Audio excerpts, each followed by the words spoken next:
Selamat datang di Sentimen Podcast Season 2. Kembali bersama gue Vincent Nos kalian. Yang di sini gue akan kembali bermonolog untuk menemani aktivitas kalian seperti biasa. Dan oh iya, ini gue taping di tanggal 31 Maret. So, selamat Hari Raya Idul Fitri. Happy Eid Mubarak.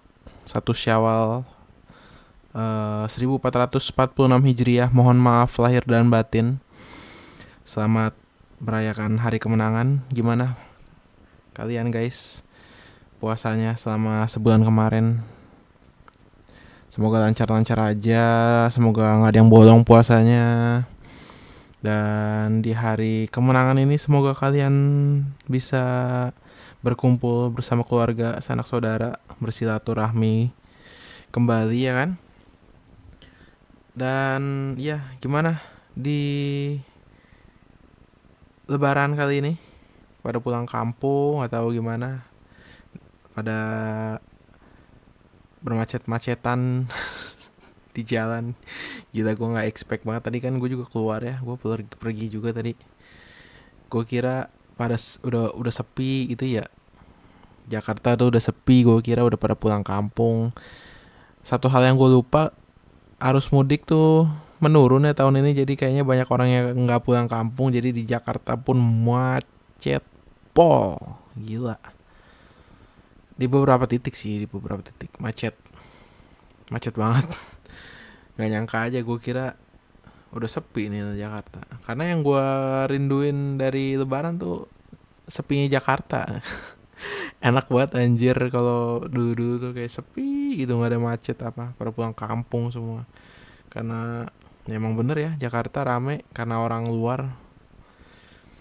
Ya gimana, pusat perekonomian ya nggak. Jadi banyak orang yang ya kerja di situ dari luar kota semuanya, jadi ya wajar.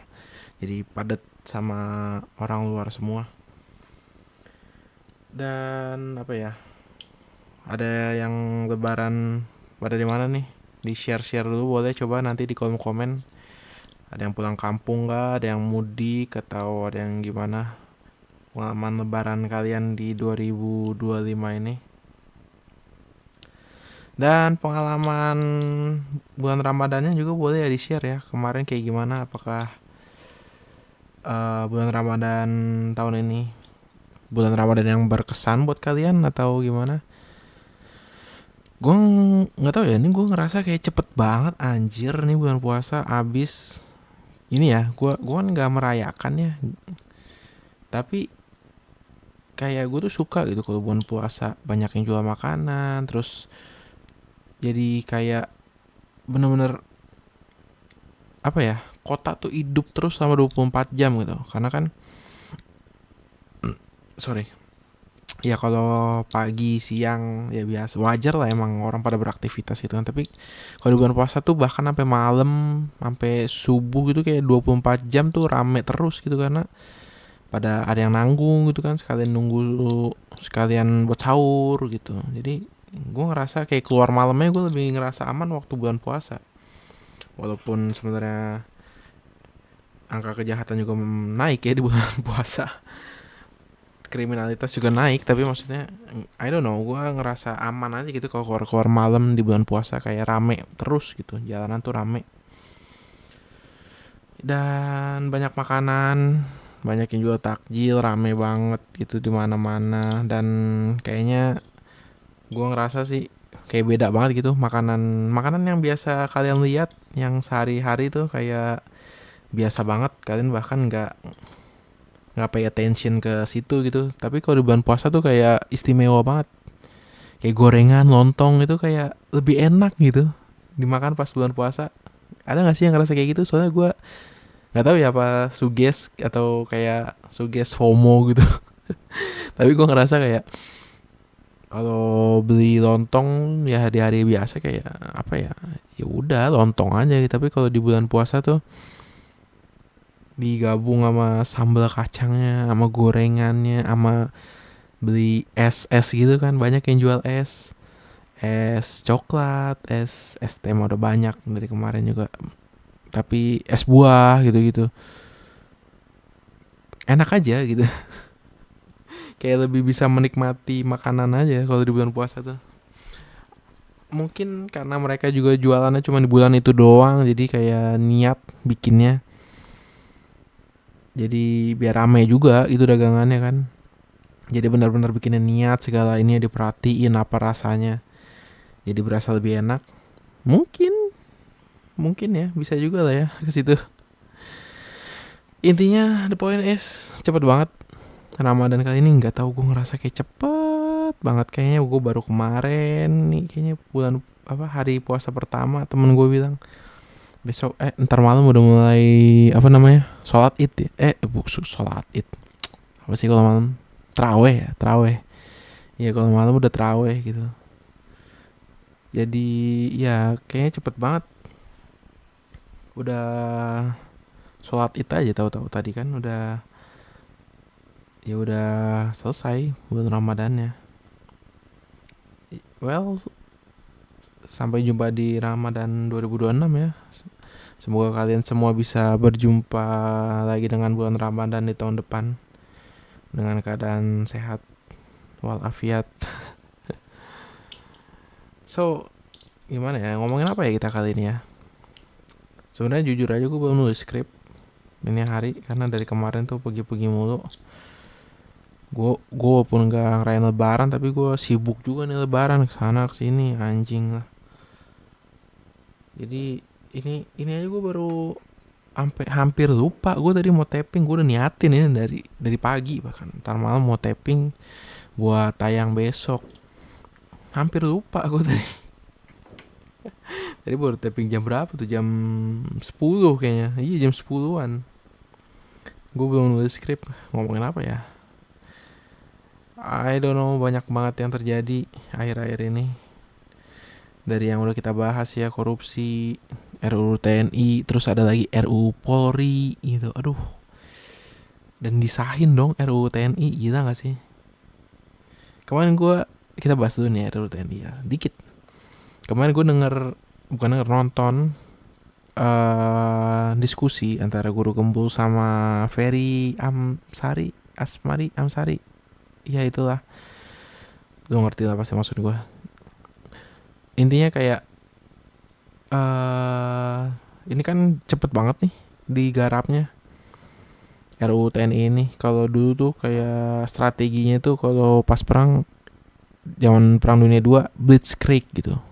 Yang cepet banget langsung sat gitu pasukannya, langsung strateginya tuh cepet. Nah cara ngalahin blitzkrieg itu dengan dari udara gitu dikalahinnya. Dengan pesawat apa segala macam, pokoknya dengan dari udara deh. Dari udara pokoknya. Nah, si Ferry Amsari ini bilang, coba kita terapin itu di kasus ini gitu. Ini kan digarapnya udah cepet banget segala macam, tak tahu jadi gitu kan. Kita kalahin juga dari udara, which is sosmed, internet. Anjir kata gue, ini orang pengamat tapi cocok lagi juga. Enggak deh anjing, maksud gue make sense juga sih. Mengingat beberapa keputusan diambil itu karena viral, karena tekanan massa di sosmed ya. Banyak banget, bukan cuma 1-2 kasus yang kayak gitu. Karena di sosmed rame akhirnya yang tadinya A bisa jadi B itu udah gak kehitung jumlahnya bro, anjir. Udah berapa kali ya kayak gitu ya, tekanan massa di sosmed kayak gitu. Yang gede deh, yang gede waktu itu KUHP terus apa ya, Omnibus Law I guess. Lalu apa ya, Ahok enggak deh, Ahok mah tekanannya di dunia nyata anjing, bukan di sosmed. Berapa juta orang berkumpul di Monas. Itu mah enggak jadi deh, takut gue. anjir. Ya intinya gitu lah pokoknya. Mungkin cara itu bisa kita terapkan juga di kasus ini gitu. Blitzkrieg kita kalahinnya ya lewat udara gitu, sosmed segala macam. Kita bikin riuh aja nih di lini masa media sosial kita tentang penolakan sikap kita yang menolak hal tersebut.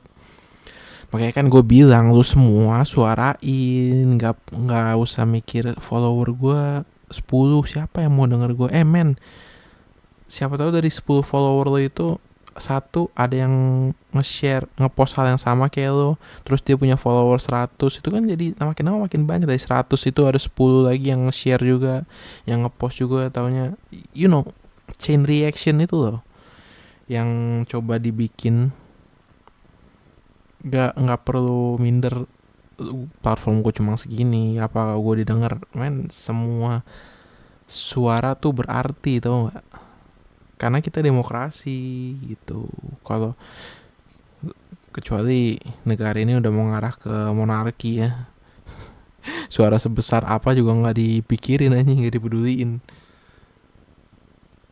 Karena kan kita menar lagi negara demokrasi kan. Jadi sekecil apapun suara lo, ya ya nggak apa-apa, bersuara aja. Itu dia, itu diperhitungkan gitu. Nggak usah takut mikir siapa yang mau denger omongan gue cuma ini. Enggak men, nggak apa-apa, bersuara aja, suarakan terus. Daripada lu diem sekarang nantinya menyesal gitu kan, kenapa gue dulu nggak suarakan ini ya, udah kejadian baru nyesel kan. Jangan lah, jangan kayak gitu. Sedia payung sebelum hujan, sedia obat sebelum sakit. Ingat ya, sedia obat sebelum sakit. Bukannya minum obat sebelum sakit. Minum aja dulu ntar juga sakit. Enggak, bukan begitu anjing, itu mah tolol. Sedia aja obatnya, nggak usah lu minum gitu. Sediain aja obatnya sebelum lu sakit. Nanti kan kalau udah sakit tuh jadi udah punya obatnya gitu.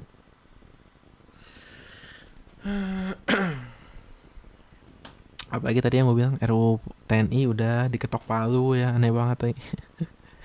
Nggak tahu ya, gue kira ini masih bergulir lagi kasusnya. Nggak, apa ya, nggak mungkin stop sampai di situ. Kayaknya masih akan terus bergulir. I don't know, mungkin sampai ke MA atau MK sih nanti. Langkah hukum selanjutnya yang bisa ditempuh, nggak tahu deh, gue nggak ngerti. Gue bukan expert di bidang itu. Intinya ini akan tetap lanjut polemik ini. Dan di tengah polemik yang belum jelas ini ada RUU Polri. Sama wadaunya.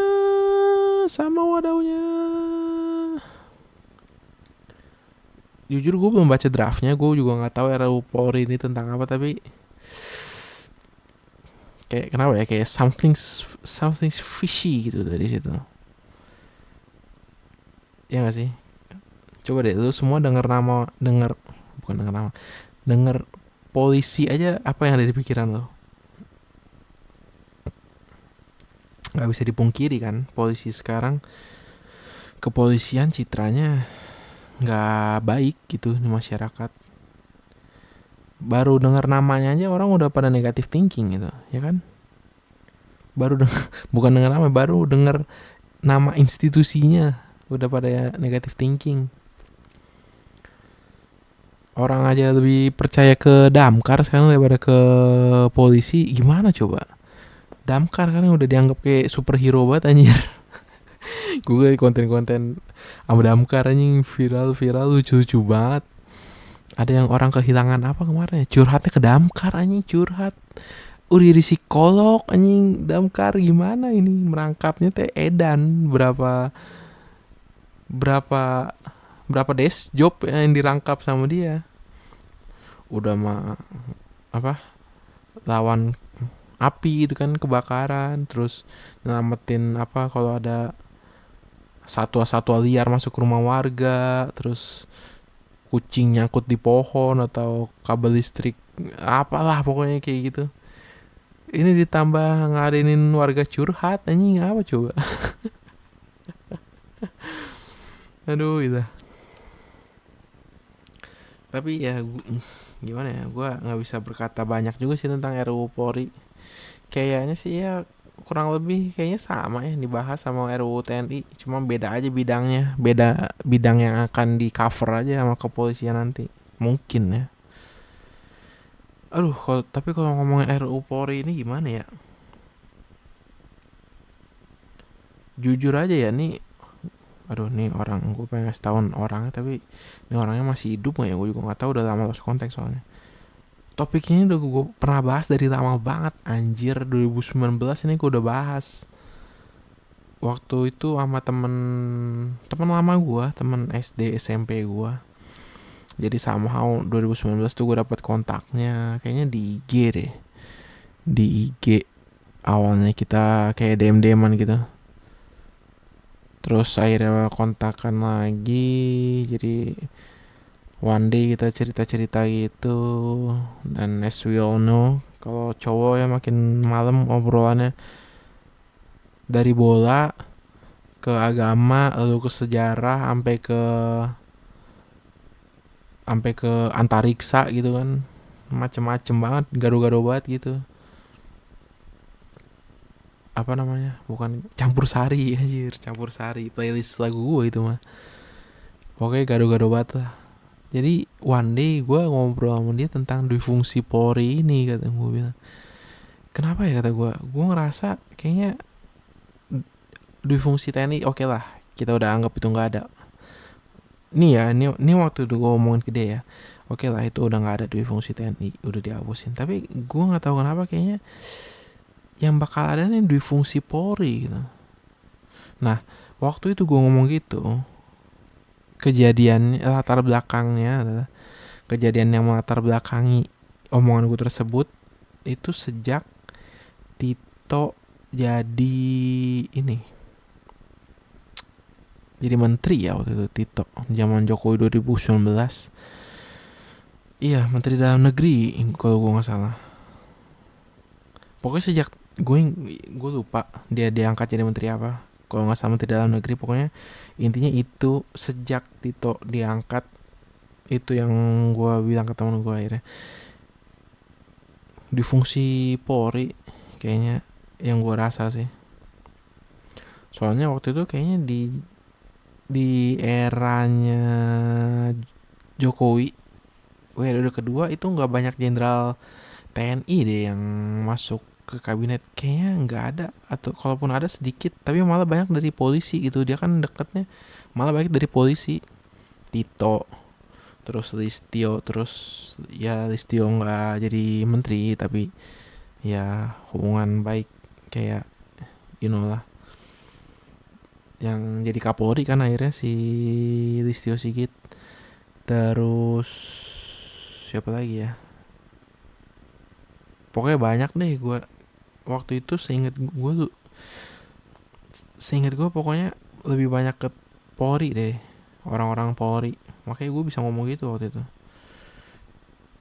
Kayaknya gue bilang waktu itu, kayaknya gue ngerasa kayaknya yang bakal ada nih di fungsi Polri. Kenapa? Kok lo bisa ngomong gitu, katanya? Ya gue nggak tahu ya, sejak diangkatnya Tito jadi menteri, gue rasa sih akan mengarahnya ke sana, kata gue. 2019 anjing, gue udah bahas kayak ginian dan lo baru pada bahas sekarang. Lo kemana aja anjing?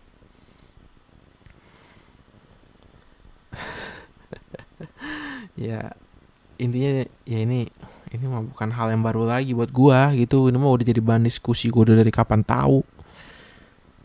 Cuma kali ini jujur aja gue emang belum baca, jadi gue nggak bisa komen banyak juga soal RUU Polri ini, karena gue belum tahu bener-bener draftnya kayak apa, siapa aja yang terlibat di sini. Terlibat tanda kutip, maksudnya kayak siapa yang mencanangkan RUU ini, gue juga belum tahu dari partai apa, fraksi mana, you know, yang gitu-gitunya. Lalu apa lagi ya, IHSG anjlok 15%. Nih anjing, banyak ada yang protes juga kemarin ke gue. Lu gimana sih, udah tau ya IHSG lagi anjlok begini lu bilang IHSG lagi apa naik. Ya tapi ya oke lah, iya gue sih itu salah, oke. Tapi kan ya gue nggak salah-salah amat lah ya, karena kan gue bandinginnya sama zaman COVID. Still itu di atas zaman COVID ya, maksud gue. Ya we're growing backwards gitu. Enggak. IHSG merosot itu kacau ya.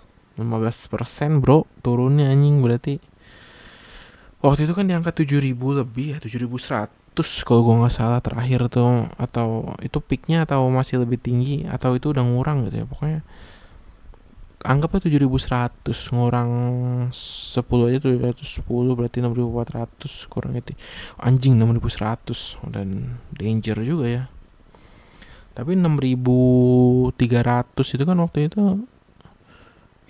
IHSG di tahun 2018 gitu, maksudnya sebelum covid, jadi ya anjing, gue kayak nyari pembelaan banget ya, nyari excuse banget. Tapi emang it's a real thing sih, maksudnya bukan pembelaan ya, bukannya gue nyari excuse, bukan, maksudnya kayak ya ini harus diperhatiin banget banget sih. IHSG turun, orang-orang luar pada narik duit dari sini gara-gara, nah ini yang paling anjing nih, salah satunya gara-gara ormas. Gila gak sih? Udah berapa banyak berita yang keluar ormas menggagalkan investasi, ormas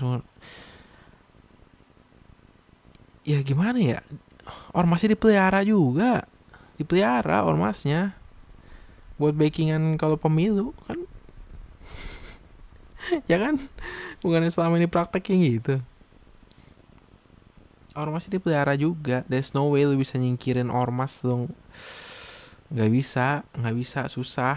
Walaupun kategori kumpul kita kan lebih banyak dari mereka, tapi iya kita lebih banyak dari mereka, tapi yang backingin mereka lebih powerful dari kita. Gitu loh Pak Guru, itu yang bikin susah. Udah orang lagi gaduh sana sini sama ormas, udah mau lebaran pada nggak kebeli ini itu, mau beli cabai mahal, kata Prabowo jangan makan pedes mulu anjing. Ditambah lagi dipusingin sama ormas minta THR. Gila, gue ngeliat satu UMKM bisa dapet 10 proposal, anjing banget. 10 bro, gila. Itu anggap aja 200.000 udah 2 juta, udah gaji satu karyawan lagi itu. Gila gak? Belum lagi harus kasih THR ya kan. Terus nah yang paling tai, ada tokoh yang ngomong ormas udah lah gak usah dipermasalahin, itu udah budaya lebaran kita dari dulu. What? Really? Budaya lu menormalisasikan pemalakan kayak gitu, lu udah gila. Nih kayak gini-gini kenapa sih masih dikasih jabatan? Gue heran deh, gue sih masih belum diapa-apain gitu, belum dicopot atau apa. Gue sih kalau gue jadi atasannya dia, jangankan H+1 ya, jangan di hari H lebih 5 menit aja dia habis ngomong gitu, itu gue pecat tuh orang anjing. PR-nya sampah banget. Orang lagi gusar sama ormas ini itu, dia malah bilang ini budaya kita. Udah lah gak usah dianggap, what? Gak usah dianggap pusing bro, ini kalau diadainin semua bisa buat gaji satu karyawan lagi selama sebulan, dan lu bilang gak usah dianggap pusing. Really? Anjing, aneh banget orang. Mbok ya mau ngomong tuh dipikir dulu gitu, enak banget ngejeplak. Bisa ya ada pejabat ngomong kayak begitu ya, gue bingung. Aduh ya tapi gimana ya, mungkin ya juga yang tukang mintain proposal kali dulunya. Mungkin gue nggak nuduh, mungkin kata gue. Kalau enggak ya bagus, kalau iya ya tobat gitu.